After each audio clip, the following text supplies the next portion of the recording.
మా ఛానల్స్ లో వ్యాపార ప్రకటనలు ఇంటర్వ్యూల కొరకు మాకు వాట్సాప్ మెసేజ్ చేయండి 7799978978.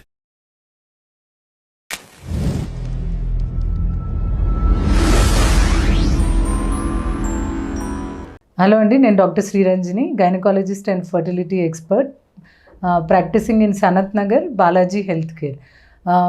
రెగ్యులర్గా మేము చూసే అంటే మమ్మల్ని అడిగే క్వశ్చన్, ప్రెగ్నెన్సీ కన్ఫర్మ్ అయ్యాక మొదటి నెలలో వచ్చే మార్పుల గురించి చెప్పండి అని చాలామంది అడుగుతూ ఉంటారు.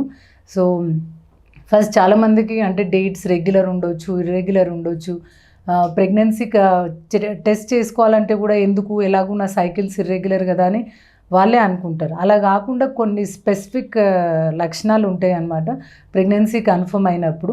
మెయిన్గా ఇది వికారం, అంటే ఏది చూసినా ఇంతకుముందు వాళ్ళకి ఇష్టమైన ఆహారం కూడా ఇప్పుడు తినలేకపోవడం, అంటే తినాలనిపించడం, బట్ తినాలనిపించినా కూడా వారికి అది సహించదనమాట.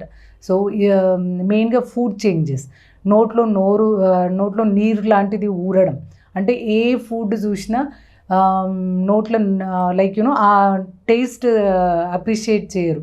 ఇంతకుముందు ఇష్టంగా తినే నాన్ వెజ్ అటువంటిది కూడా ఇప్పుడు వాళ్ళకి అసలు అది స్మెల్ కూడా పడదు. వండేటప్పుడే ఒక రకమైన అనీజీనెస్ అనేది తెలుస్తూ ఉంటుంది. మళ్ళీ వాళ్ళు ప్రెగ్నెన్సీ చెక్ చేసుకోకముందే ఈ లక్షణాలు అంటే లైక్ ఆ మహిళలో మనం మార్పులు అనేది చూడడం జరుగుతుంది. సో నెక్స్ట్ కామన్గా ఇలాంటి లక్షణాలు ఏమైనా ఉన్నప్పుడు మీ సైకిల్స్ రెగ్యులర్ ఉన్నా ఇర్రెగ్యులర్ ఉన్నా ఒక్కసారి ప్రెగ్నెన్సీ టెస్ట్ అనేది చెక్ చేసుకోండి, లేదంటే మీ దగ్గర ఉన్న గైనకాలజిస్ట్ని కలిస్తే సరిపోతుంది. నెక్స్ట్ కామన్ లక్షణం వచ్చేసి ఆయాసం. మేడం, ఇంతకుముందు నేను ఇంట్లో పనంతా చేసుకునేదాన్ని, ఇప్పుడు అసలు నాకు ఈ చిన్న చిన్న వాటికే ఆయాసం అనేది వస్తుంది అని చెప్తూ ఉంటారు.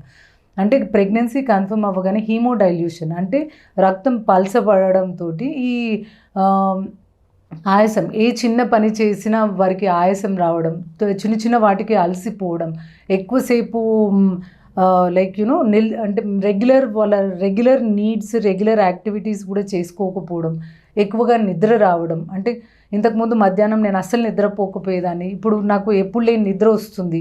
ఇవన్నీ మనం కామన్గా చూసే కంప్లైంట్స్ అనమాట. అంటే నెక్స్ట్ ఇంకొకటి హెవీనెస్ ఇన్ ద బ్రెస్ట్, అంటే బ్రెస్ట్ కొద్దిగా పెరిగినట్టు అనిపించి లైక్ బ్రెస్ట్లో నొప్పి రావడం.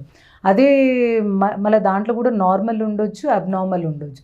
కొద్ది వరకు నొప్పి, డిస్కంఫర్ట్ బ్రెస్ట్లో ఉంటే దట్ ఈజ్ ఓకే. మళ్ళీ అది లంప్స్ లాగా ఏదైనా డిశ్చార్జ్ లాంటివి ఉంటే మళ్ళీ అది అబ్నార్మల్ లక్షణం, అది నార్మల్ కాదు. సో ఈ మార్పులు అనేది మనకు ప్రెగ్నెన్సీ కన్ఫర్మేషన్, అంటే ఇప్పుడు డేట్ రేపు ఉంది నాకు, ఇంకా డేట్ మిస్ అవ్వకముందు కూడా చాలామందికి ఈ లక్షణాలు మనం చూడడం జరుగుతుంది. సో ఇలాంటి లక్షణాలు ఏమైనా ఉన్నప్పుడు, మీకు ఇంతకుముందు మీరు హెల్తీగా ఉండి సడన్గా కొద్దిగా యాక్టివిటీ తగ్గి మీరు ఒక రకమైన బ్లోటింగ్ సెన్సేషన్ ఉన్నప్పుడు ఒక 4-5 రోజులు, అంటే ఆ ప్రెగ్నెన్సీ కన్ఫర్మ్ అవుతూ ఉండొచ్చు, అలాంటప్పుడు కొద్దిగా రెస్ట్ తీసుకోవడం, అట్లా లాంగ్ జర్నీస్ అట్లాంటివి అవాయిడ్ చేయడం, మీకు ఏది ఇష్టమైతే అదే తినడం, అంటే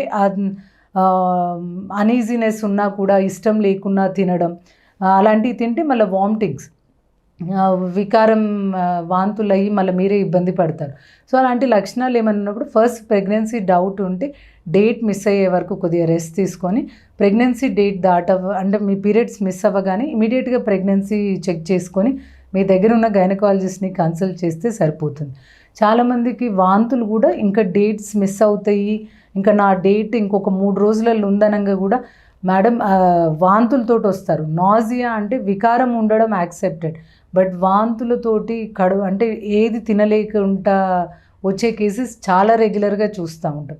సో ఇలాంటి అంటే మీ రెగ్యులర్ బాడీలో మార్పులు ఎప్పుడన్నా మీరు నోటీస్ చేస్తున్నట్టయితే ఇమీడియట్గా మీరు ప్రెగ్నెన్సీ ప్లాన్ చేసుకున్న వాళ్ళైతే ఒక 4-5 రోజులు ఇంకా డేట్ ఉంది అన్నా కూడా కొద్దిగా రెస్ట్ తీసుకొని, ఇలాంటి లక్షణాలు ఏమన్నా ఉంటే డేట్ మిస్ అయినాక ఇమీడియట్గా టెస్ట్ చేసుకొని దగ్గరున్న గైనకాలజిస్ట్ని సంప్రదిస్తే దానికి తగ్గ టెస్టులు చేసి తీసుకోవాల్సిన జాగ్రత్తలు చెప్తారు.